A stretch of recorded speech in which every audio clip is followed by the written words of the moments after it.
seja bem-vindo à Paz do Senhor, seja bem-vindo à ETAD. A nossa Escola de Educação Teológica das Assembleias de Deus, ETAD, está há mais de 46 anos e tem sido um pilar no ensino teológico, preparando homens e mulheres para um ministério sólido e fiel à Palavra de Deus. Nossa missão vai além do ensino, é um compromisso com a verdade bíblica e com a formação de servos capacitados para levar o Evangelho aonde for necessário. Aqui, na nossa Igreja AD Catalão, são mais de 300 alunos estudando assiduamente, semana após semana, mês após mês, crescendo em graça e sabedoria diante de Deus. A igreja sede é o nosso polo central e administrativo, e temos mais 3 subnúcleos: Goiandira, Pires Belo e Ouvidor, para melhor atender os irmãos. O programa de formação em teologia da ETAD conta com uma grade com 46 disciplinas. O conteúdo estudado é extenso e distribuído em 3 etapas ou ciclos, com excelentes materiais didáticos, livros escritos por grandes estudiosos da Bíblia Sagrada.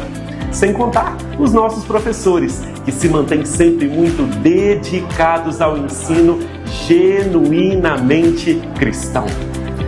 A ETAD é mais que uma escola, a ETAD é um chamado. Estudar a Palavra de Deus com profundidade, compromisso e visão espiritual faz toda a diferença. E é por isso que a ETAD é uma escolha da igreja e a escola da fé. Portanto, meus irmãos, a nossa igreja dispõe de ferramentas para que todos possamos aprender e nos aprofundar no conhecimento da Palavra de Deus. Venha estudar conosco.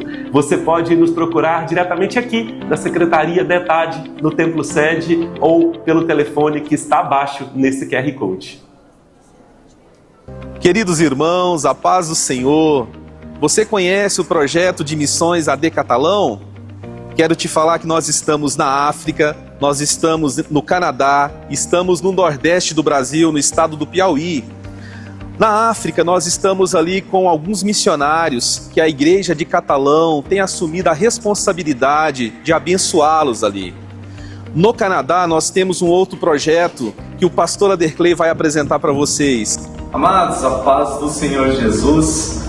Aqui quem nos fala é o pastor Ader, da nossa igreja, congregação missionária Barrie, aqui no Canadá, onde nós estamos agora. E nós louvamos a Deus pela vida dos nossos pastores e pela sua vida, que tem orado e tem participado dessa obra. Nós estamos trabalhando continuamente para anunciar o reino do Senhor a todos os povos, línguas e nações que aqui são representadas nessa nação.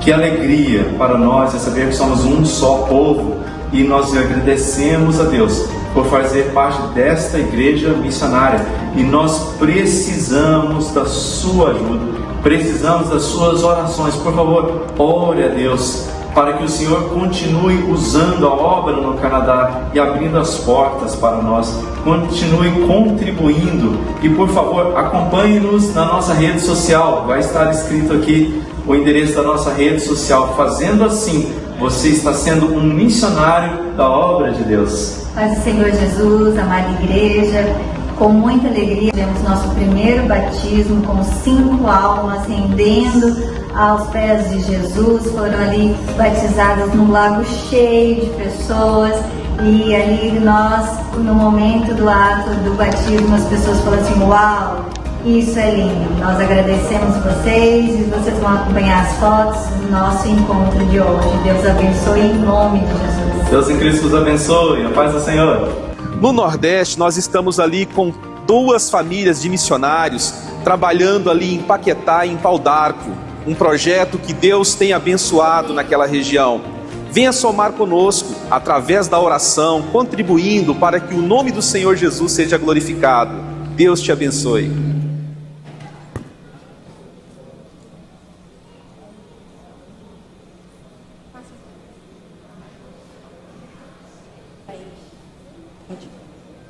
Glória a Jesus. Saudamos a igreja com a paz do Senhor. Amém? Vamos adorar o Senhor com o hino de número 291 da nossa harpa cristã, amém?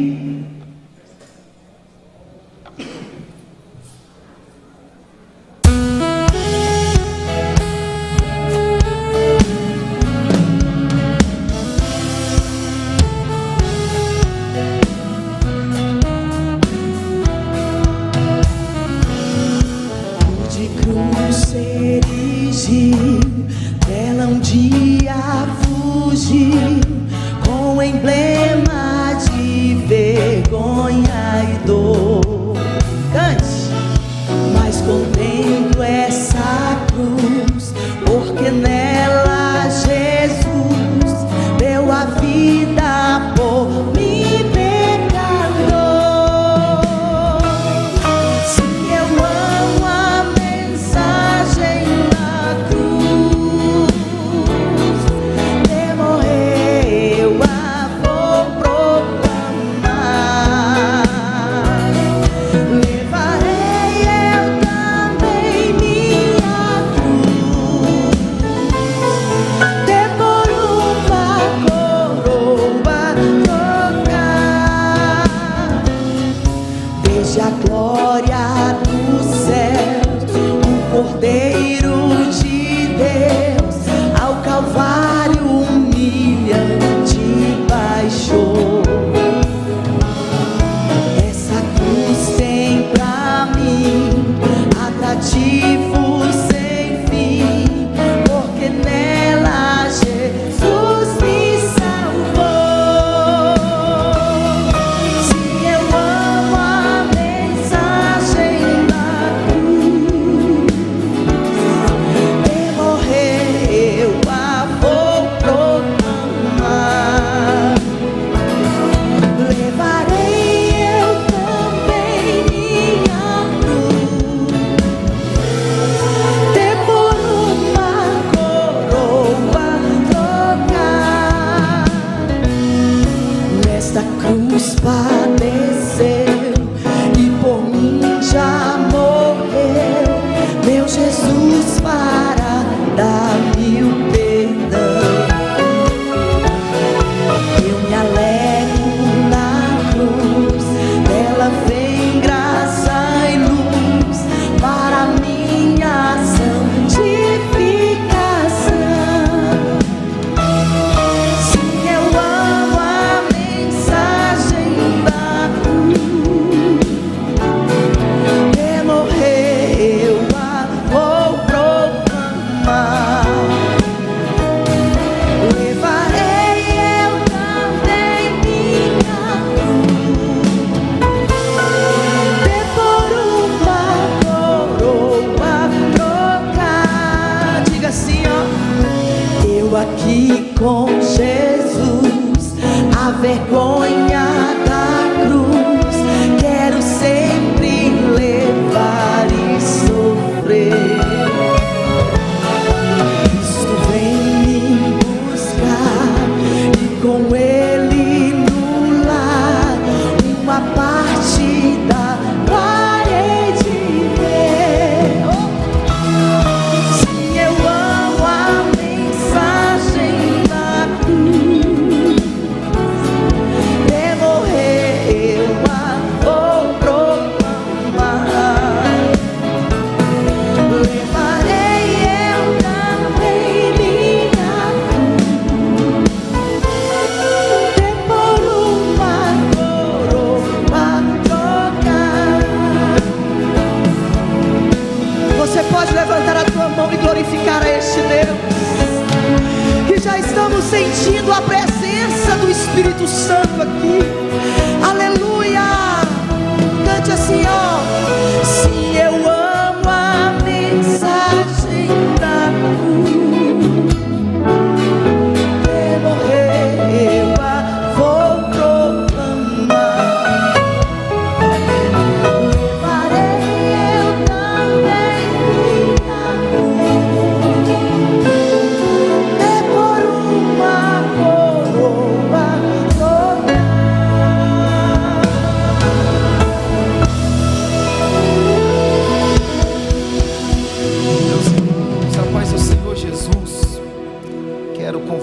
igreja a se colocar de pés e abrir a Bíblia Sagrada em 1 Timóteo, capítulo 2,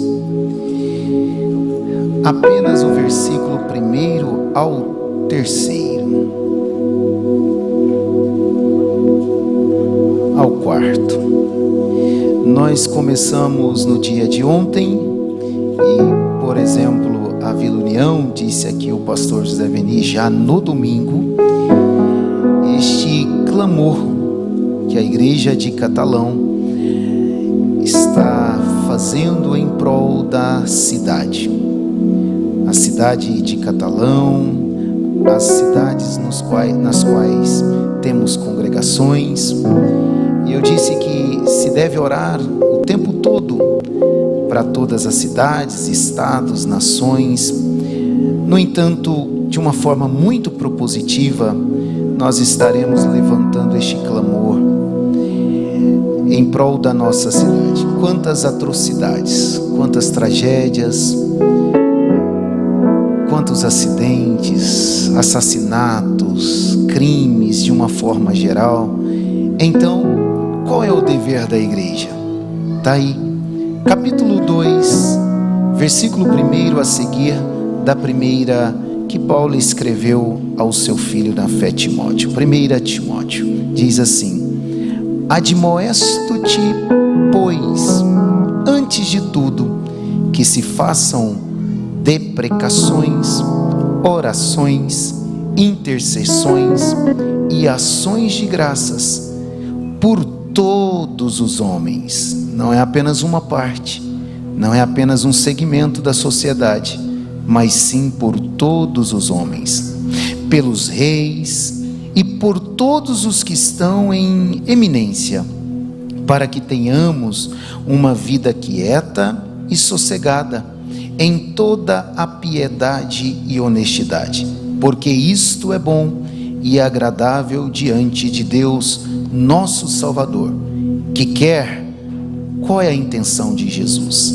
Ele tem a intenção de que todos os homens se salvem e venham ao conhecimento da verdade.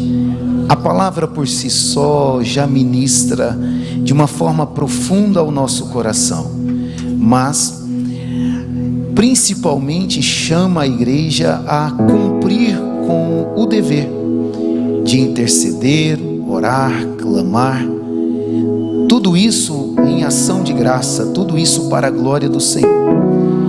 Aqui em dias de Paulo, a estrutura de governo se dava por meio de imperadores, reis. É óbvio que no nosso tempo isso mudou um pouco, mas o que está em questão é que devemos sim orar por todos, todas as instituições, tão somente para que nós tenhamos uma vida sossegada e quieta? Não, até porque o versículo 4 por si só vai dizer que esse é o propósito. Qual é o propósito? De que todos os homens se salvem. Então a nossa oração é pela salvação de todos os homens. Assim sendo, estaremos cumprindo com o dever, com a palavra do Senhor. Eu quero neste exato momento convidar a igreja: salva aqueles que apresentam qualquer limitação física, mas em não apresentando, toda a igreja se colocará de joelhos para que a gente possa clamar ao Senhor nesta noite.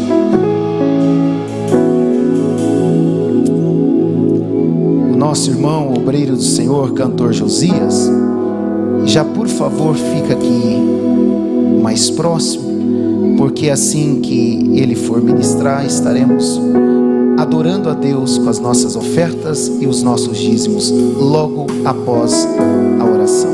Deus eterno,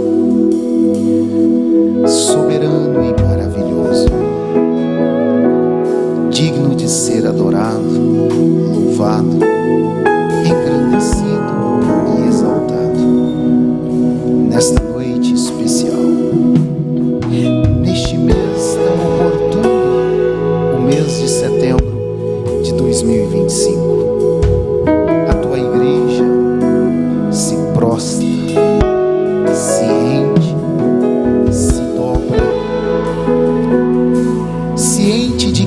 todo o tempo o Senhor está a nos ouvir. Os teus ouvidos não estão tapados, a ponto de o Senhor desta igreja não se atentar ou não ouvir as nossas orações, o nosso clamor, a nossa intercessão. Pai, tributamos a Ti a adoração, porque Tu és único, insubstituível, imutável, absoluto, eterno, soberano, Criador dos céus e da terra,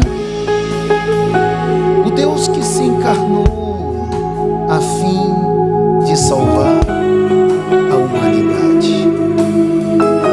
O Senhor não se encarnou para salvar um pequeno grupo de homens. O Senhor não se encarnou e morreu aquela morte de cruz a fim de alcançar apenas um grupo étnico, um único povo, um povo privilegiado. Não, o Senhor se encarnou, tomou o nosso lugar naquela cruz do Calvário, derramando a sua própria alma, a sua própria vida, o seu próprio sangue, ressuscitando ao terceiro dia para salvar toda a criatura. Como salvos, nós agradecemos a Ti, mas nós queremos, ó Senhor, que mais homens se salvem, porque a Tua obra substitutiva, sacrificial na cruz do Calvário é extensiva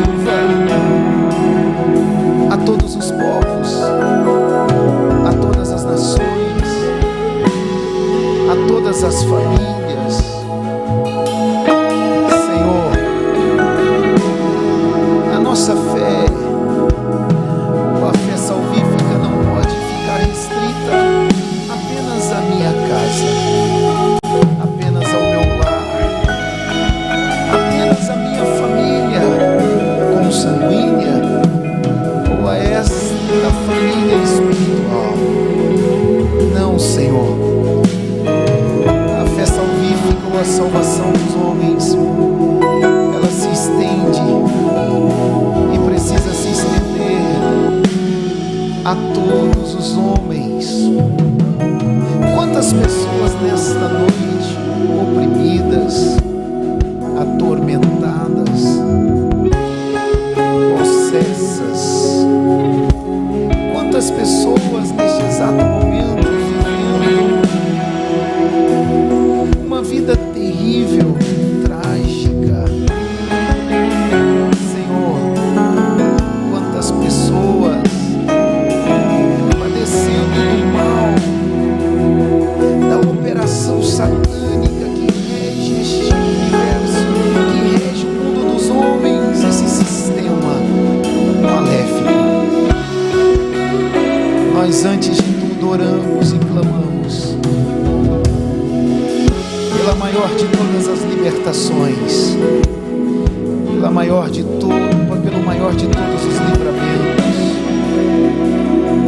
pelo maior de todos os milagres, ó Senhor, que é o milagre da salvação. Sabemos perfeitamente, Senhor, que muitas realidades se transformam, muitos contextos, muitas situações, condições, estados se transformam quando o homem volta a Ti, ou quando o homem se entrega por inteiro ao Senhor. Não existe uma obra mais especial,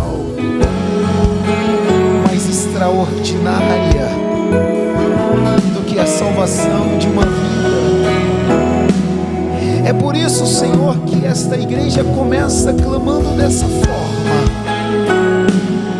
porque nós queremos mais. Nós queremos que os vizinhos que residem na nossa rua sejam salvos. Queremos que aqueles que trabalham conosco nas distintas empresas, áreas de serviço, sejam salvos. Queremos, ó Senhor, que o nosso bairro seja alcançado como um dia o fomos. Queremos, Senhor amado, que esta cidade, a nossa querida cidade de Catalão, tão quanto a nossa região, como também, Senhor, todas as cidades do interior desta nação, deste continente, dos demais continentes, que os lares, que as vidas, que os pais, que os filhos sejam alcançados por esta tão maravilhosa graça, a salvação da nossa alma. Ah, Senhor Jesus, somente assim vamos notar os índices de criminalidade, de violência, de maldade, de homicídio, latrocínio, abusos nas distintas áreas se transformando por completo, porque onde a salvação chega, onde as vidas se entregam a esta maravilhosa graça, a situação no todo é transformada. Somos a prova cabal de que o Evangelho tudo muda. O Evangelho não começa a mudar a partir do nosso contexto externo, mas a priori ele transforma o interior do homem, o coração do homem, a alma do homem, de onde parte toda a corrupção, toda a imoralidade, toda a maldade, todo pensamento que não lhe agrada, que não lhe apraz. Então o clamor desta noite de terça-feira é que a salvação seja extensiva a todas as famílias, que o homem se atente que há sim uma vida após esta vida, há uma dimensão além desta que vivemos, há uma eternidade que aguarda todos, e que todos pecaram e condenados estão, mas há uma forma de tudo isso mudar, a começar do nosso tempo presente, da nossa vida terrenal, do nosso dia a dia, ao longo da semana, do mês, do ano, das décadas, já podemos viver uma mudança radical a partir do presente, a partir desta realidade dura e difícil, caótica, que é, Senhor, voltando a Ti, reconhecendo que não existe outro meio de ser salvo ou de se salvar senão por Ti. Só o Senhor é quem pode salvar o homem. Que esta cidade se atente a essa realidade, que esta cidade se atente a esta verdade bíblica, que esta cidade, Senhor, é certo que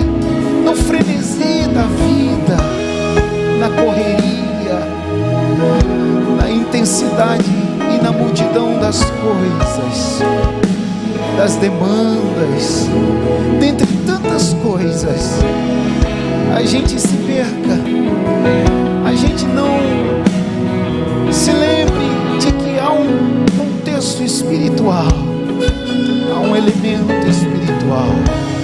E muitas vezes, Senhor, nós estamos esperando do contexto social, político, econômico, para que a nossa realidade dentro de casa mude, se transforme. Mas, Senhor, esse não é o princípio, essa não é a premissa mais fundamental da nossa vida. Esse não é o começo é voltar ao Senhor.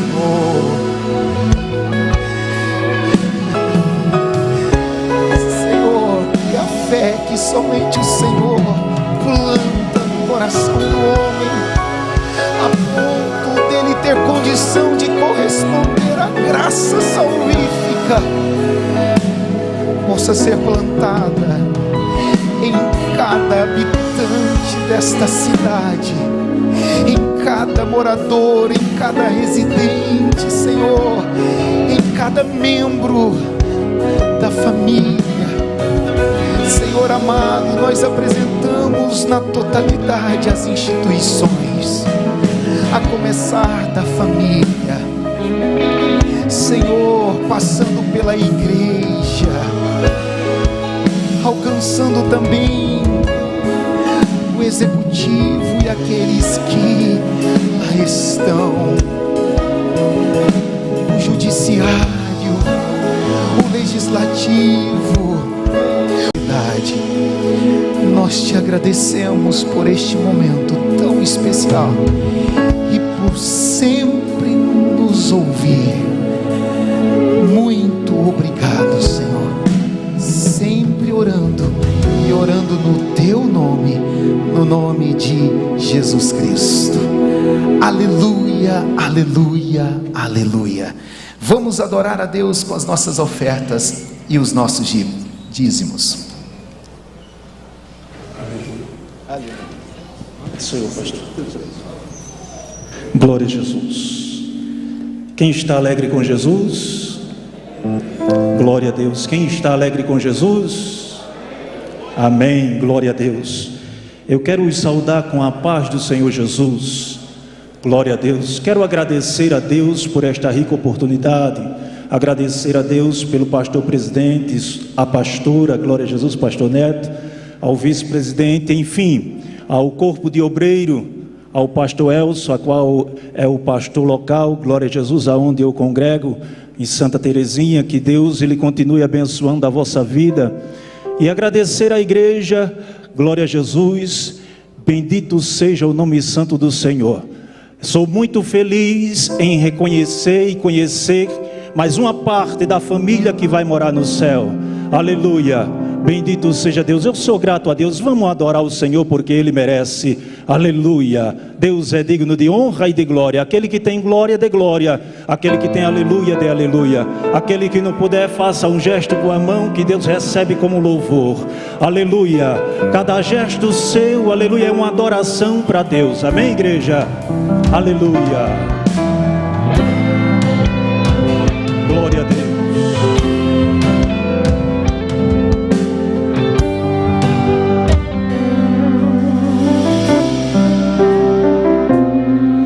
Eu não sei o que Ele viu em mim, não entendo por que me amou.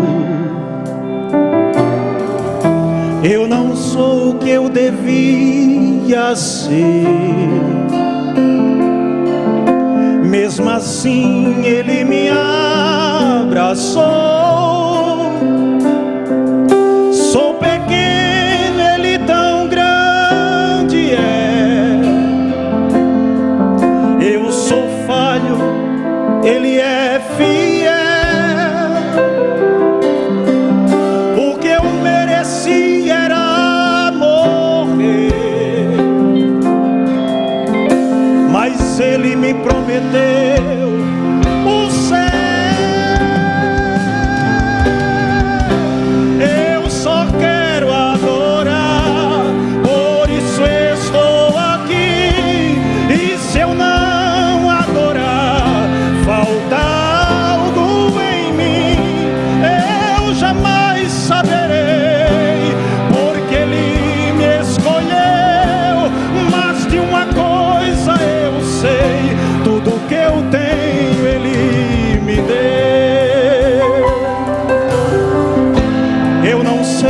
Ele viu em mim, oh glória. Até hoje eu não entendo porque Ele me amou. Ei, eu não sou o que eu devia ser. Olha o amor de Deus. Mesmo assim Ele me abraçou. Sou pequeno e Ele tão grande. Eu sou falho e Ele é fiel.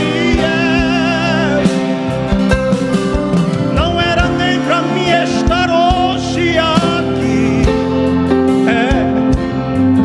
mas Ele me fez uma promessa e disse que Ele vai voltar e me levar para o céu. Eu só quero adorar, por isso estou aqui.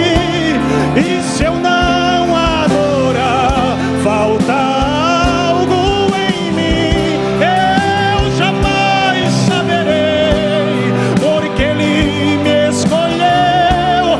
Mas de uma coisa eu sei, tudo que eu tenho Ele me deu.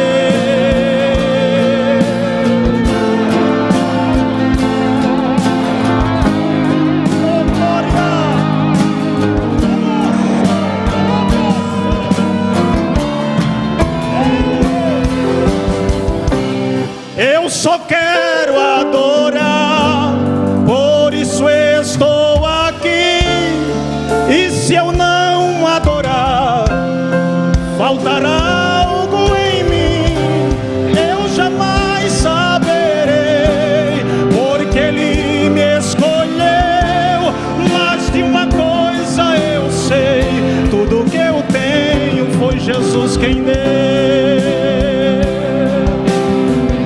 Tudo que eu tenho Ele me deu. Oh glória, Ele quem deu, aleluia. E eu sou grato a Deus, agradeço aos músicos em nome de Jesus. Muito obrigado, pastor, glória a Deus. Glória a Jesus. Fiquemos de pé, vamos adorar a este Deus maravilhoso. Aleluia, já sinto a glória e a presença do Espírito Santo aqui nesta noite. Aleluia. Quem já sentiu a presença dele aqui? Aleluia. Na madrugada de domingo para segunda, aleluia, pastor, o Senhor me visitou. Aleluia. Aleluia. E no período da madrugada ali eu tive um sonho. Aleluia. E naquele sonho cantava assim: eis que vejo os céus abertos, o esposo está chegando. Aleluia. Rodeados por seus anjos, revestido de esplendor. E dizia assim, ó: nunca vi tanta beleza. Ele veio ao meu encontro. Aí nessa parte: minhas vestes estão brancas. E dizia assim: e o azeite transbordando. E aquilo se repetia, aquilo se repetia. O azeite transportando, o azeite transportando. E ali naquele momento eu sentia aquela voz louvando, aquela voz maravilhosa, e dizia assim: pastora, coloque esse louvor na CIB. Aleluia. Coloque esse louvor na CIB. E falava meu coração tremendamente. Aleluia. Aleluia. Que o nosso azeite possa transbordar a cada dia em nossas vidas. Aleluia. O louvor que vamos cantar não tem nada a ver com isso. Aleluia. Mas eu quero dizer para você, não sei como você entrou aqui nesta noite. Aleluia. Há poder no nome do Senhor Jesus. Há poder no nome do Senhor Jesus. Aleluia. E por mais que você esteja muitas das vezes querendo desanimar, eu digo para você nesta noite: há poder no nome de Jesus. Ele pode fazer coisas extraordinárias. Aleluia, aleluia. Cante assim, ó. Há poder no nome de Jesus. Diga: há poder no nome de Jesus. Há poder no nome de Jesus. Pra quê? Pra cadeias quebrar, cadeias quebrar, cadeias quebrar. Há poder no nome de Jesus. Diga isso, igreja, diga forte. Há poder no nome de Jesus. Há poder no nome de Jesus. Pra cadeias quebrar, cadeias quebrar, cadeias quebrar, cadeias quebrar, cadeias quebrar, cadeias quebrar. Ele é poderoso, Ele é grande, Ele é fiel, aleluia. Ah, Jesus. Cante assim: o exército surge, o exército surge,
arma espiritual, quero lhe convidar a abrir na Epístola aos Efésios, que Paulo escreveu aos Efésios.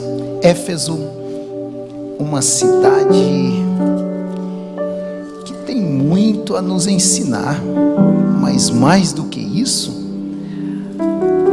aquela igreja, sobretudo que o apóstolo Paulo escreveu àquela noiva. Vamos ao capítulo 6. Estamos na semana de mais uma conquista, que é a semana da inauguração da nossa querida, reinauguração da nossa querida AD Bairro das Américas. Irmãos, tá lindo, viu? Tá lindo, né, pastor? Perguntar ao casal de pastores ali, eles são suspeitos em falar, né? Mas tá lindo. Então, sexta-feira estaremos lá num grandioso encontro, o culto de ação de graça, né? E eu quero muito que você não faça outro compromisso, vamos estar lá junto. É uma conquista assim sobrenatural. Quando a gente falava, eu e o pastor Lucas falávamos acerca disso lá atrás, parecia algo muito distante, né? Mas chegou a semana. Então, vamos nos reunir lá na porta às 19 horas. Eu quero que você esteja lá. Vamos lá, juntamente com a igreja local, pastor local, toda a liderança da igreja. Será uma bênção, mais uma conquista. O templo totalmente revitalizado, tanto por dentro como por fora. Então, não faça outro compromisso. Sexta próxima agora, nós estaremos lá. Prometo que não vou fazer igual fiz domingo, né? Amados, o que é a mente, né? Eu fui parar para pensar em casa, por que eu me perdi no horário domingo? E achando, eu olhava lá e falava, nossa, mas tem mais tempo, então dá para debruçar, dá para encher às vezes um pouquinho de linguiça e tal. Mas não, sabe o que foi? Eu falei até que eu estava confundindo Santa Ceia. Pelo contrário, estava confundindo com a noite de terça. Só porque, como eu não consegui estar na escola bíblica dominical, a mente não racionalizou, né? Peraí, quando vem domingo de manhã na escola, à noite é domingo, né? Aquele dia, o fato de não ter vindo, eu me confundi e fui quase até 9 horas. Então, hoje será diferente, que é terça-feira mesmo, né? Então vamos à palavra do Senhor. Terminamos Isaías e eu quero chamá-los a este mês de setembro para um tema muito propositivo, que sempre, eu posso assim dizer, é um tema emergente. Por que um tema emergente? Primeiro, que é um tema bíblico. Então, só por aí precisa ser pregado, revisitado, enfim, em todo o tempo, em toda a história da igreja, em todo o tempo da igreja. Mas também é algo assim muito mal compreendido. Eu quero falar sobre batalha espiritual. Batalha espiritual. Quando eu vi aqui, ouvi, estava orando na primeira parte, o ministério de louvor falando sobre poder, eu falei, mas que ministério de louvor conectado no espírito, né? Porque a primeira parte será justamente isso, falar sobre poder. É certo que nós vamos gastar, eu acredito, 4 semanas. Então, eu quero convidá-los a estar nas noites de terça, para que se tenha um raciocínio, uma construção de um pensamento à luz das escrituras. Hoje vai ficar fragmentado se ficar só no dia de hoje. Então vamos à palavra do Senhor. Efésios capítulo 6, versículo 10, diz assim na versão que eu tenho em mãos: No demais, irmãos meus, fortalecei-vos no Senhor e na força do seu poder. Repita após mim: fortalecei-vos no Senhor e na força do seu poder. Em uma outra versão que é o que eu quero usar nesta noite, vai dizer: sede fortalecidos. Repita: sede fortalecidos no Senhor e na força do seu poder. Essa versão, ela foi tirada da Septuaginta, a tradução mais antiga do Antigo Testamento, para o grego, e ela, por si só, fala de uma forma mais profunda e especial, porque observa que o apóstolo Paulo, ao dizer sede fortalecidos, quem deve ser fortalecido? O crente. Quem deve estar fortalecido, sendo fortalecido? O irmão da igreja de Éfeso, como da igreja do nosso tempo. No entanto, ele diz: sede fortalecidos. Observa que o sujeito aqui está em oculto. Por que está em oculto? Porque nós somos passivos. Quando Paulo diz sede fortalecidos, somos passivos. Então é necessário achar um agente ativo aqui, que é o sujeito que está em oculto. Sede. Mas esse fato de ser é alguém que nos torna fortes, ou a gente, com o passar do dia, do tempo, vai se auto-fortalecendo? Não, não é isso. Precisa ter algo maior e mais forte, que nos dê condição da gente se fortalecer. O autofortalecimento não se encaixa nesse versículo. Pois bem, o texto continua dizendo: revesti-vos de toda a armadura de Deus, para que possais estar firmes contra as astutas ciladas do diabo, porque não temos que lutar contra carne e sangue, mas sim contra os principados, contra as potestades, contra os príncipes das trevas deste século, contra as hostes espirituais da maldade nos lugares celestiais. Pois bem, até aqui. Deus eterno, mais uma vez na tua presença, contamos sempre com o teu Espírito. Dependemos de ouvir a tua palavra, porque é questão de sobrevivência. Então, se aqui estamos, é porque entendemos perfeitamente que para permanecer vivo, precisamos nos nutrir, nos alimentar com a tua palavra, que é a verdade. Então fale conosco mais uma vez, sempre orando no nome de Jesus. Amados, quem é o autor desta epístola ou desta carta? O apóstolo Paulo. Falar um pouco do apóstolo Paulo, falar do apóstolo Paulo, nos custaria muitas horas, dias, meses e anos. No entanto, este homem foi chamado, vocacionado. Ele vai dizer ao escrever em Gálatas que foi separado desde o ventre, foi escolhido desde o ventre. Ele está aqui agora escrevendo para a igreja de Éfeso. Como que tudo aconteceu? Como que tudo começou? Primeiro, vai dizer Atos dos Apóstolos, capítulo 18 e 19. Na sua casa você pode meditar para contextualizar a mensagem de hoje. Que na segunda viagem missionária, Paulo chega até passar em Éfeso, mas ele não permanece lá. Quem está viajando com ele é o casal Priscila e Áquila, Áquila e Priscila. E Paulo tem que seguir a viagem, até porque entendemos que o Espírito lhe impediu de estar ou permanecer em Éfeso, e sabemos perfeitamente disso.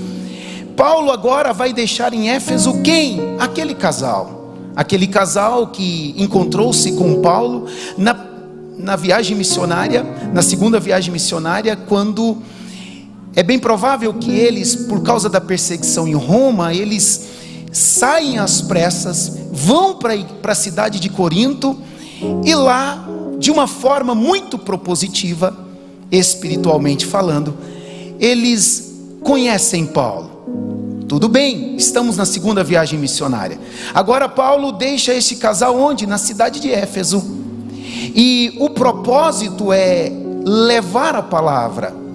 O propósito é evangelizar aquele povo.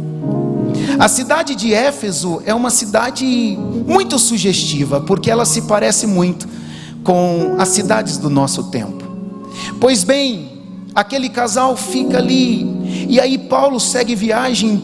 No entanto, na terceira viagem, agora sim, guiado pelo Espírito, orientado pelo Espírito, autorizado pelo Espírito, ele chega na cidade de Éfeso. Ao chegar ali, está lá em Atos 19, vamos perceber que ele se depara com alguns discípulos que até então haviam sim acessado o batismo de João, o batismo do arrependimento, mas não havia ali sequer ouvido falar da obra do Espírito Santo. Naquele momento, Paulo agora começa a ministrar e ensinar, a falar, e eles não somente são batizados em nome de Jesus, como também eles agora recebem o Espírito Santo. Vai dizer o texto que Paulo impõe as mãos sobre aqueles homens e eles começam a falar em línguas e a profetizar. Se a gente entender perfeitamente a obra do Espírito, o termo poder se encaixa perfeitamente na pessoa do Espírito. O que aconteceu, por exemplo, em Atos 2, não foi outra coisa senão o poder de Deus. Só que o poder de Deus não é uma força ou uma energia cósmica. O poder de Deus não é apenas uma energia ou algo subjetivo. O poder de Deus nada mais é do que a pessoa do Espírito Santo. Então, nesse modo, nós podemos aqui entender que falar do Espírito Santo é falar do poder de Deus. E falar do poder de Deus é tão quanto falar do Espírito Santo. Por quê? Porque o poder de Deus não são meia dúzia ou uma dúzia ou duas dúzias de palavras.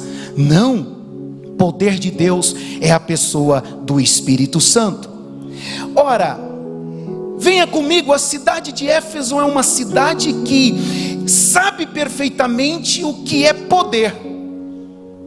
Então falar para a cidade de Éfeso, a igreja de Éfeso, acerca do tema poder, muito se encaixava com a cidade. Por quê? Era uma das principais cidades do Império Romano. Era a capital da província da Ásia Menor, região da Turquia de hoje. Era uma cidade que o poder econômico lá estava, se encontrava. Era uma cidade que havia uma força política também muito intensa. Era uma cidade onde o poder místico, o poder espiritual imperava. Uma cidade sincrética, uma cidade onde a multiplicidade das religiões ou a pluralidade das religiões ali estavam. Então falar acerca de poder na cidade de Éfeso era algo que o povo de Éfeso muito se identificava. Basta, por exemplo, conhecer o templo de Diana em romano, Ártemis em grego. Um templo tão somente suntuoso? Não. Havia coisas ali espirituais que aconteciam. Basta, por exemplo, a gente ler no capítulo 19 de Atos, quando vai dizer o texto que Paulo, ao pregar, aquele povo impelido e compelido pelo Espírito, constrangido, chegou a ponto de pegar os livros de artes mágicas, porque o ocultismo era muito forte naquela cidade.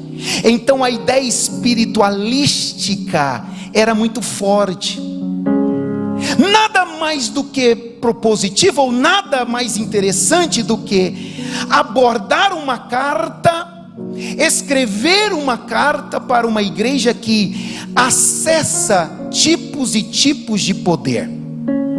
Não é em vão que o irmão Paulo, ele vai embasar esta carta em alguns pontos centrais, e é por isso que eu chamo a atenção aqui. O fato de estarmos no versículo 10 do capítulo 6, onde diz: sede fortalecidos no Senhor e na força do seu poder, não começa apenas no capítulo 6. Paulo falar ou abordar o assunto de poder desde o capítulo 1. Paulo está abordando de uma forma muito aplicada e até às vezes redundante, de forma propositiva, o termo poder.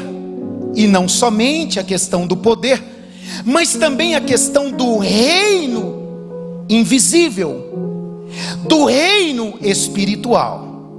Então Paulo, ao escrever essa carta, ele tem uma intenção muito própria, e é nesse sentido que nós vamos começar a estudar o reino espiritual. O reino espiritual, porque há muitos equívocos, e até mesmo nos altares da igreja, quando se fala em guerra espiritual, em batalha espiritual, há muita filosofia nos nossos altares, há muitas distorções doutrinárias e até mesmo heréticas que são ensinadas. E é nesse sentido que Paulo quer mostrar que o poder de Deus, antes de tudo, é soberano. Eu vou começar aqui já a ministrar. A primeira intenção de Paulo, ao apresentar o poder de Deus, visa nada mais do que mostrar que o poder de Deus é soberano. O que significa isso, pastor Neto? Simples. Paulo tem a intenção de abordar a temática de poder ou do poder, principalmente na questão espiritual, fazendo com que a igreja entenda que o poder de Deus é soberano. Me explique melhor. Sim, nada se equipara ao poder de Deus. Nada está em pé de igualdade ao poder de Deus. Nada se nivela ao poder de Deus, porque o poder de Deus está além. O poder de Deus está acima. O poder de Deus é sobre. O poder de Deus é absoluto. O poder de Deus é inigualável. Esta é a primeira intenção. Por quê, pastor? Porque Éfeso, nos dias de Paulo, era uma cidade muito rica e uma das maiores cidades, como eu disse, da Ásia Menor. Era uma cidade que o poder político, o poder religioso, o poder econômico estava muito próprio, fazia parte do contexto da cidade, do contexto das pessoas, do contexto das famílias. Não o bastante, a questão espiritual em Éfeso era muito forte, e esta igreja precisa entender um pouquinho acerca disso. Pois bem, a expressão poder na carta de Paulo tinha muita relevância, até porque Paulo chama a atenção da igreja à força cósmica, como eu disse. Paulo chama a atenção da igreja de Éfeso ao mundo invisível. Paulo chama a atenção da igreja ao mundo espiritual e, sobretudo, também às forças malignas, ou à força do mal. Paulo chama a atenção não somente à força do mal, porque Paulo não tem a intenção aqui de assustar a igreja. Paulo não tem a intenção aqui de alarmar a igreja. Até porque a Bíblia na totalidade, ela não nega o reino da luz e o reino das trevas. A Bíblia não nega a presença ou a existência do bem e do mal. A Bíblia, em hipótese alguma, diz que não há mal e que só existe o bem. Não. A Bíblia, ela comprova, ela afirma que existe sim o bem e o mal. Basta, por exemplo, a gente analisar a nossa vida, a nossa história, o nosso tempo, o nosso passado, e nós vamos perceber que o mal sempre nos rondou, o mal sempre bateu na nossa porta, o mal sempre aflorou, porque o mal não está somente no contexto externo da realidade dos homens. O mal a priori está no contexto humano, dentro dos homens, dentro do homem. Não é em vão que Jesus vai dizer: olha, o negócio não começa fora, o negócio começa dentro, porque do coração do homem é que surge a corrupção, a imoralidade. Vai falando, vai dando uma lista. Então a nossa própria experiência comprova, ou tem suficiência de afirmar, que existe sim o bem e o mal, até porque não só a experiência, mas a Bíblia não nega. Qual é o ponto então que precisa ficar esclarecido? A Bíblia não nega, porém a Bíblia nunca colocou em pé de igualdade o bem com o mal com o bem, em hipótese alguma. Aquela ideia maniqueísta de que o mal é eterno, o mal sempre existiu, e há uma rivalidade, há um conflito no campo espiritual que dura e dura para sempre, porque são arquirrivais. Isso a Bíblia rejeita, isso a Bíblia repudia, isso a Bíblia nega. Por quê? Porque o poder de Deus é soberano. Eu traduzo de uma forma prática: por mais que o mal exista, mas o mal já foi derrotado na cruz do Calvário há 2000 anos atrás. Se tem alguém que tem convicção que nunca vai ganhar, este alguém se chama mal. Se tem alguém, e o mal não é um sistema tão somente, vamos aprender isso lá na frente. Se tem alguém que parte para cumprir com seus propósitos, já ciente que o seu fim é de derrota, é de condenação e é de sofrimento eterno, este alguém é o mal.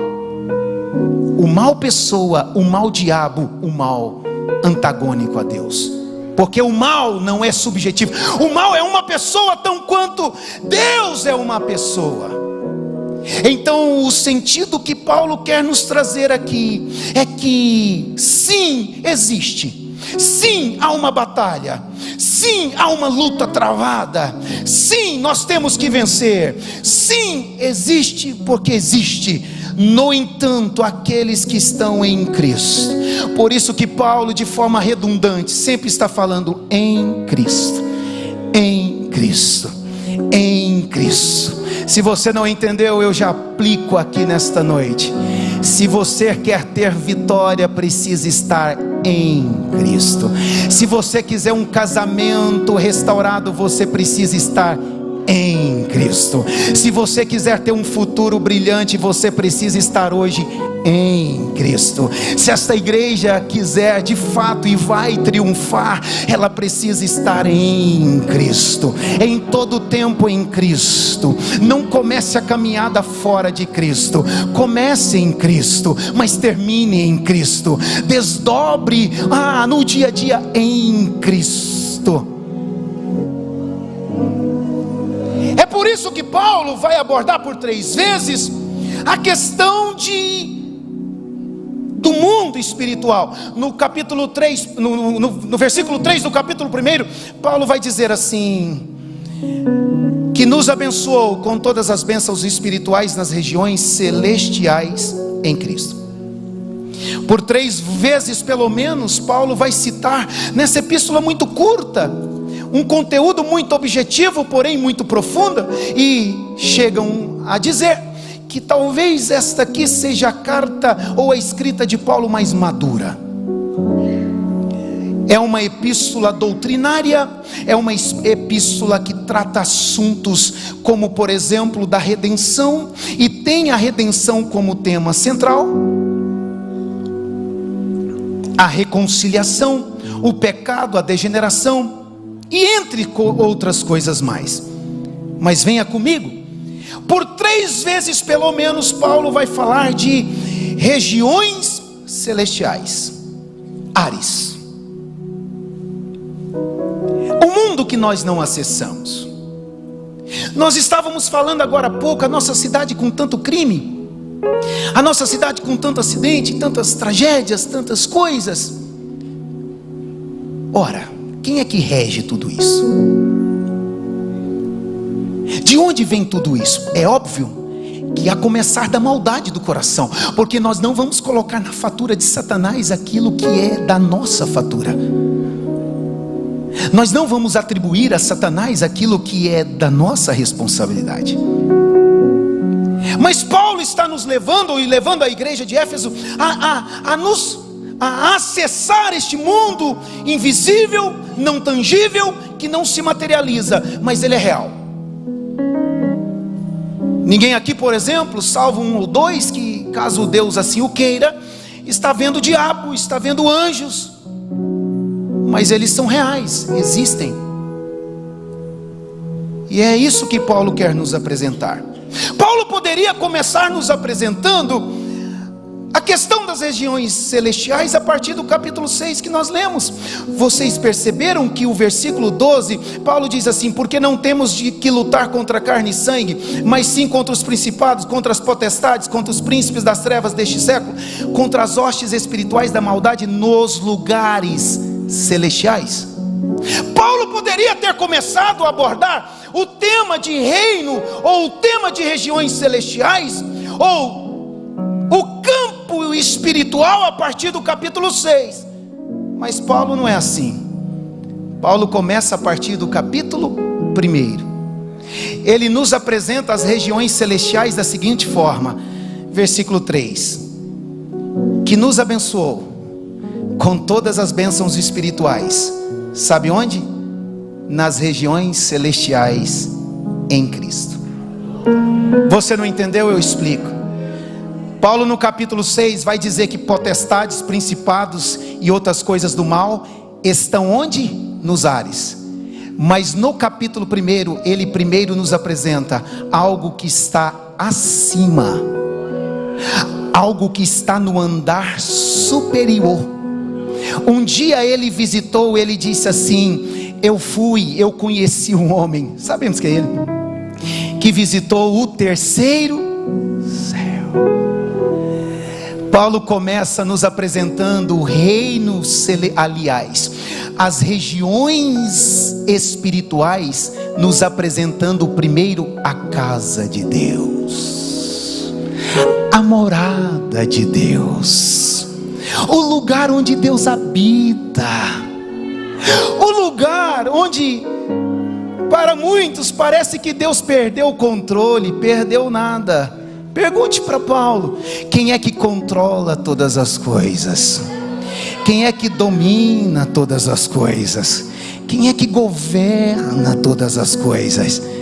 Paulo começa justamente nos apresentando o reino, a região espiritual que supera e muito a região que ele vai nos apresentar no capítulo 6. Ele vai nos apresentar lá a morada de Deus. É por isso que ele diz assim: bendito Deus e Pai de nosso Senhor Jesus Cristo, o qual nos abençoou com todas as bênçãos espirituais. Sabe de onde? Não foi da terra, não foi do ventre de Maria, não foi dos profetas, muito menos da Canaã terrenal. Sabe de onde ele nos abençoou? Diz o texto: com todas as bênçãos celestiais, nos lugares celestiais em Cristo. Ele está dizendo assim: olha, eu quero dizer uma coisa para vocês: vocês estão de pés porque Ele veio do alto.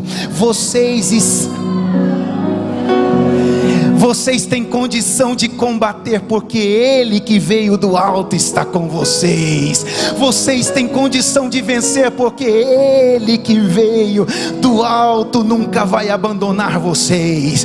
Vocês têm condição de andar de cabeça erguida, sabe por quê? Porque vocês têm dono. O dono desta casa, o dono da minha família, o dono da minha alma. Ele veio do andar de cima, Ele veio da eternidade.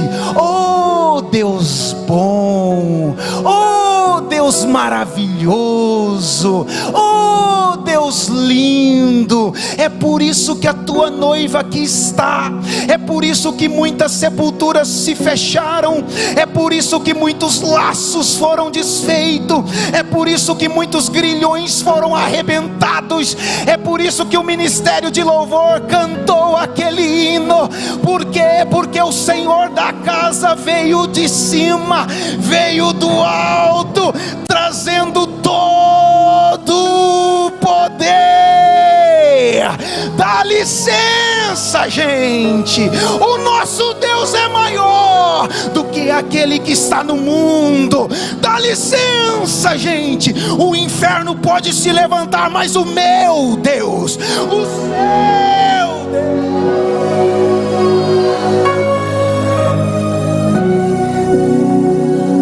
Deus, aí Paulo vai mais, no capítulo 2, versículo 6, ele vai dar uma demonstração do que é o poder do andar de cima. Ele vai dizer assim: por este poder, com este poder, Deus ressuscitou com Cristo, e com Ele nos fez assentar onde? Nas regiões celestiais.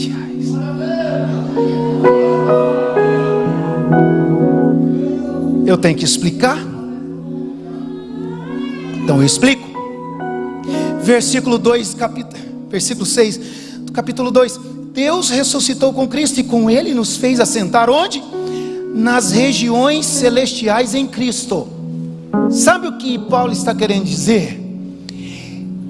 Escute bem, que nós não temos que aguardar chegar lá para começar a viver. Quando Paulo diz, e com Ele nos fez, não é nos fará, é nos fez assentar onde, gente? Talvez se eu lhe convidasse para a mesa das mesas no Brasil, qual mesa você escolheria?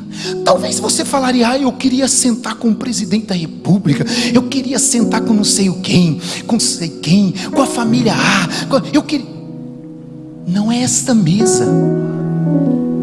Paulo está dizendo que já estamos assentados, aleluia, nas regiões celestiais. Dá licença, um dia lá na experiência, naquela revelação, naquele momento profundo de Daniel, o anjo teve dificuldade de acessar a terra. Mas escute bem, porque houve uma batalha. Se não fosse Deus, seria difícil vir o mensageiro e chegar até Daniel. Mas dá licença, em Cristo hoje nós já estamos assentados com Ele. Eu quero te dizer, nada impede a gente de acessar a mesa neste exato momento. Eu não estou me referindo à mesa da Santa Ceia, eu não estou me referindo à mesa lá de casa, eu estou me referindo à mesa onde o Pai se assenta, onde o Filho está, e onde o Espírito não é amanhã, não será para o futuro, não será depois do sonido da trombeta, a voz do arcanjo. Paulo está dizendo assim: Deus ressuscitou com Cristo, e com Ele nos fez assentar nas regiões celestiais. Dá licença, impediu chegar até Daniel, foi difícil chegar até Daniel, mas eu quero ver a oração do crente sendo impedida, eu quero ver a adoração na terra do crente sendo impedida, de acessar o trono da graça, de acessar a morada de Deus, de acessar o coração do Senhor. Tem crente nesta casa, o Senhor está dizendo que tudo que a gente faz aqui chega lá, que tudo que a gente faz chega lá, sobretudo tudo que está lá é possível viver aqui.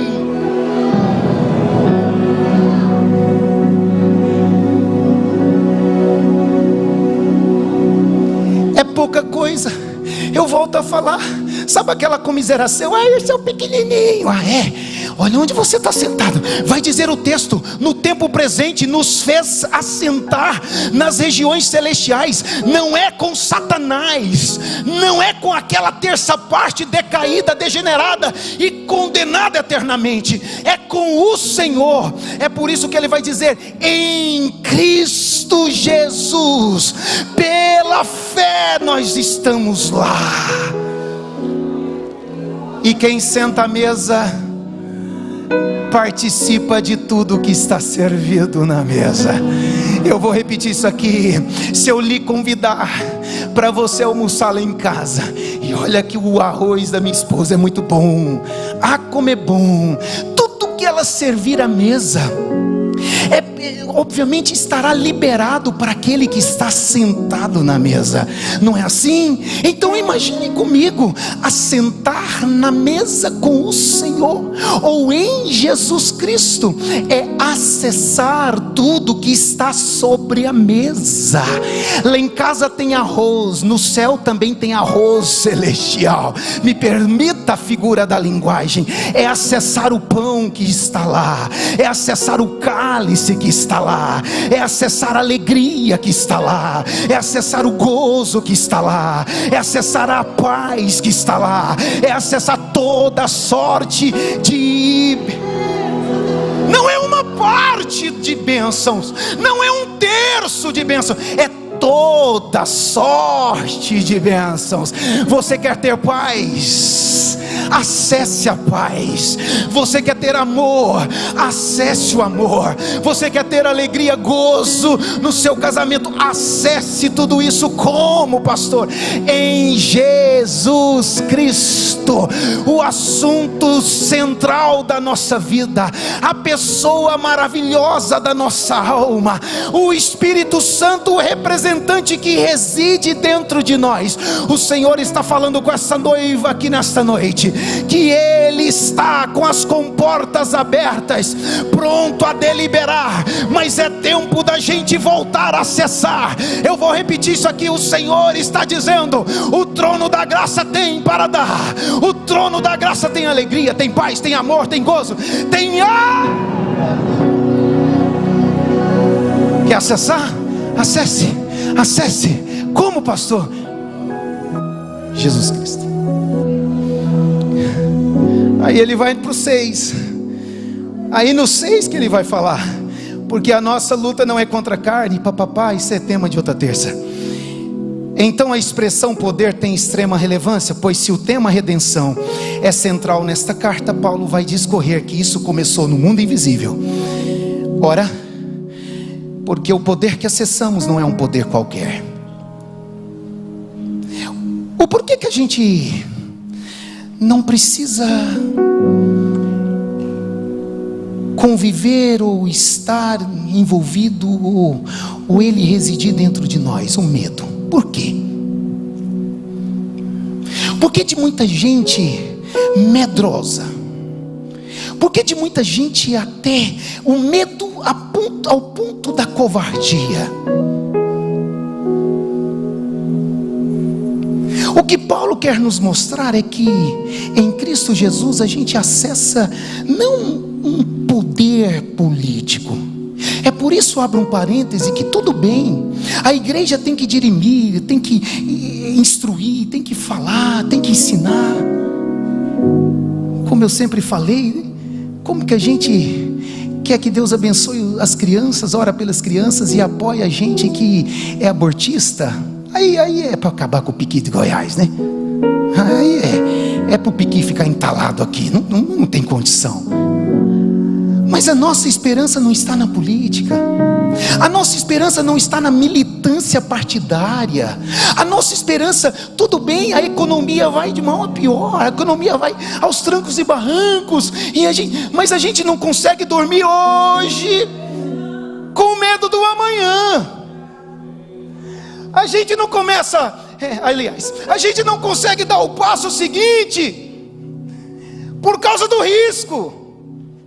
Dá licença, o que Paulo quer nos mostrar é que nós acessamos e possuímos o poder dos poderes.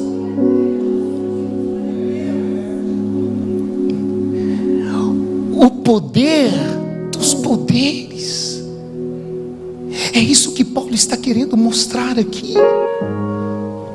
É tão interessante que as duas orações de Paulo, nesta carta ou nessa epístola, Paulo vai falar do poder. Olha a primeira oração. A primeira oração está lá no 15:23, capítulo 1. Não, só anote, porque senão você se perde. Até porque a minha versão é um pouco diferente da sua, acredito. A primeira oração de Paulo, que está no capítulo 1, versículo 15 ao 23, ele diz assim: oro ainda para que os olhos do vosso coração sejam iluminados, para que saibais qual é a real esperança do chamado que ele vos fez, quais riquezas da glória da sua herança nos santos, e a incomparável grandeza do seu poder para conosco. Você não entendeu? Eu explico. Paulo está orando pela igreja, como um bom judeu, boca no pó, de joelhos. Ele está orando pela igreja de Éfeso, e a oração dele é justamente esta. Ele vai falar sobre a necessidade do coração iluminado, ele vai falar sobre a esperança, ele vai falar sobre a riqueza de glória, ele vai falar sobre a herança, e ele vai falar assim: porque vocês têm a incomparável, ou o incomparável poder de Deus convosco. Espera aí, Paulo está dizendo para a igreja que o poder que está conosco é incomparável. Ele usa o termo incomparável grandeza do seu poder para conosco. O seu poder para conosco.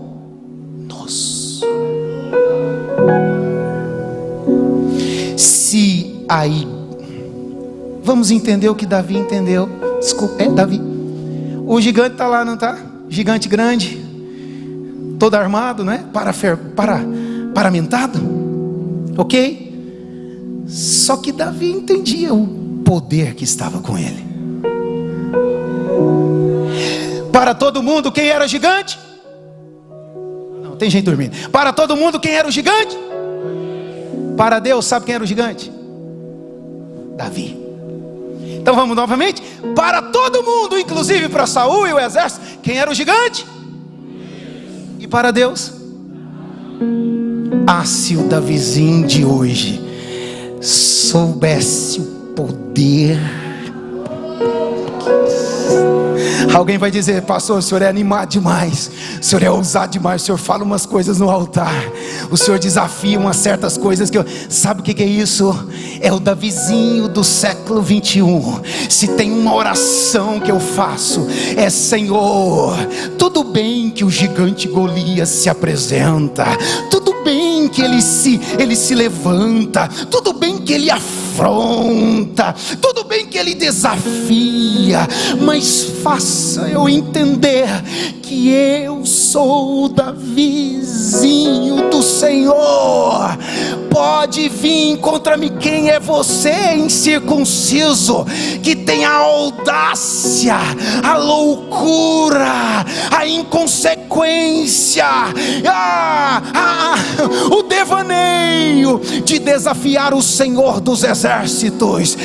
Eu vou contra ti em nome do Senhor dos exércitos. Dá licença. Olha a igreja se levantando. Fique de pé.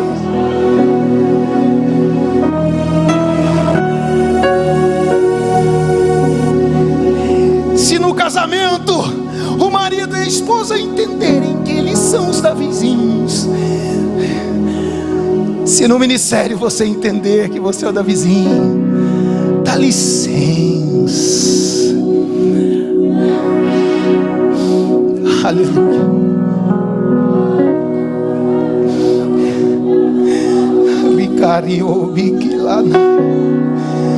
Aleluia. Como é esse poder? Paulo na oração responde. Sabe o que Paulo vai continuar orando? Como se ele estivesse falando: sabe qual é esse poder que está convosco? Aí Paulo continua orando, dizendo assim: este poder está muito acima, diz Paulo, de toda potestade e autoridade, poder e domínio, e de todo nome que possa ser pronunciado, não somente nesta era, mas da mesma forma na que há de vir. Você não entendeu? Eu repito. Paulo está orando pela igreja, apresentou o poder, disse: o poder está convosco. Aí ele vai falar: sabe como é este poder? Ou onde ele está? Sabe qual é o status quo? Sabe qual é a hierarquia desse poder? Então deixa eu explicar para vocês. Ele vai dizer o poder que a igreja acessa, o poder que está conosco, o poder que está conosco, o poder que está comigo no casamento, o poder que está com os pais na criação dos filhos, o poder que está lá no meu lar, o poder que está com esse servo de Deus que vos prega nesta noite. Paulo vai dizer: está muito acima de toda potestade. Vocês vão ver na outra terça que vamos falar de potestade. Vocês vão perceber que nós vamos falar sobre principado. Aí Paulo primeiro coloca o poder que é soberano no lugar dele, porque tudo está debaixo dele. Aí Paulo diz assim: o poder que está com a igreja está acima. Eu vou repetir isso aqui de forma enfática. Ô meu irmão, ô minha irmã, ô papai, ô mamãe, ô obreiro, ô pastor, o poder que está conosco está acima de toda potestade, de toda autoridade, de todo poder e domínio, de todo nome que possa ser pronunciado. Cadê um nome maior do que o dele? Cadê um nome maior do que o dele? Um dia toda boca confessará, e toda língua confessará, e todo joelho se dobrará, reconhecendo que Ele é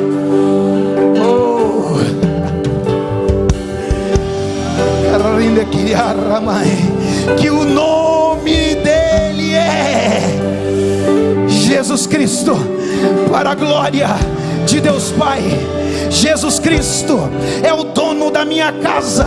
Jesus Cristo é o dono do meu casamento. Jesus Cristo é o dono e quem governa os meus filhos. Jesus Cristo é o dono desta casa. Jesus Cristo é o que domina este altar. Jesus Cristo é o Senhor da igreja, acima de toda potestade, acima de todo nome. Oh, irmãos de Éfeso, tem poder político, tem poder econômico, tem poder religioso, mas deixa eu apresentar um poder que é maior. Deixa eu apresentar um poder que é maior. Deixa. O Senhor derrama do seu poder nesta noite. O Senhor derrama do seu poder nessa noite. Receba poder, receba poder, receba autoridade do Senhor. É do alto que vem, é de cima que vem. O Senhor está soprando nesta noite. Medo está caindo por terra. O medo está caindo por terra. Gente que não dormia vai voltar a dormir. Escute, é profético. Gente que não dormia vai voltar a dormir, porque o poder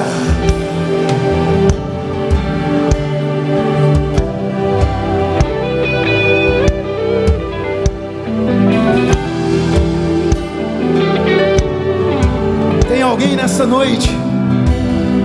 Eu não cheguei nem na segunda oração de Jesus. Eu falei que vamos ficar um mês. Olha lá que mais.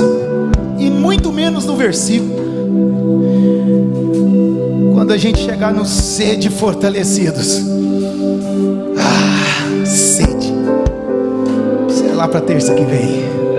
Sede fortalecidos. Bendito seja o nome do Senhor. Eu quero perguntar nesta noite. Primeiro, se você quer ter um encontro genuíno com Jesus, saia do teu lugar e venha aqui à frente. Segundo, se porventura o mal está lhe atormentando, se porventura o mal está lhe assombrando, Se porventura o mal está rondando a sua casa, ao ponto dos seus filhos não conseguirem dormir, porque o clima está tão pesado, que você já até pensou: vou chamar o pastor Neto aqui, eu vou, mas nem vai precisar, porque hoje o Senhor vai à frente, irá à frente. O Senhor fala comigo aqui que tem gente que durante a madrugada é despertado por uma perturbação maligna terrível, e há tempos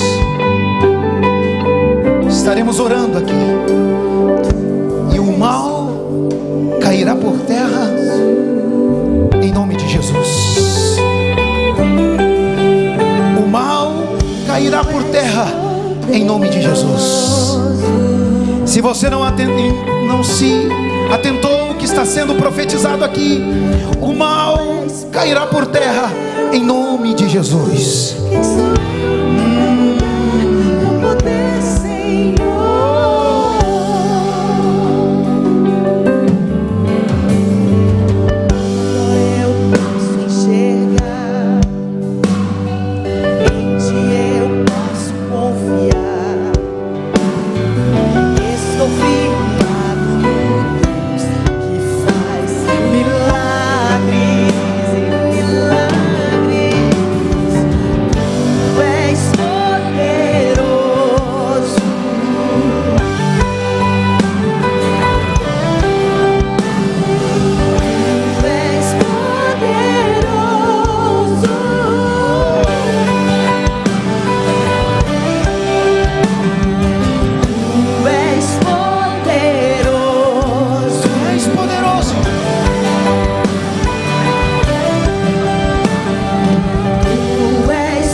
Terça-feira que vem tem mais.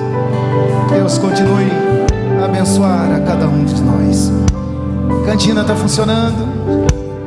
Não? Tá? Amém. Tem salgado bom. Vamos voltar para casa. Que a graça do nosso Senhor e Salvador Jesus Cristo, o amor de Deus nosso Pai, a comunhão e as consolações do seu Santo Espírito sejam com todos agora e para todos sempre. O que diremos? Não saia à feira gastronômica no Castelo Branco, sábado, às 15 horas. Uma festa abençoada. Aniversário do querido e estimado pastor Valdir. Se sinta cumprimentado. Pastor Adilson, por motivo de